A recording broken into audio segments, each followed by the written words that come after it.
Hi, this is Bob Johnson's Computer Stuff, and if you're looking for an online community that gives tips, tricks, and support, hit the subscribe and bell button for all our upcoming videos. Now today I'll be showing you a pretty simple replacement, how to replace the corner bumpers of your FZ-G1 Toughpad. First thing you want to do is flip the tablet over. Now at each corner of the tablet there are 4 black bumpers. Each one has 1 screw in the center. All you have to do is remove those screws.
And that's it.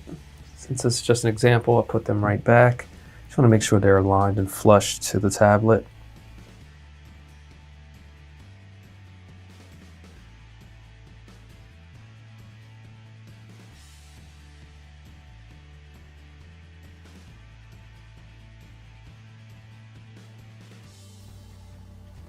And thank you for watching. Any questions, comments, you can leave below.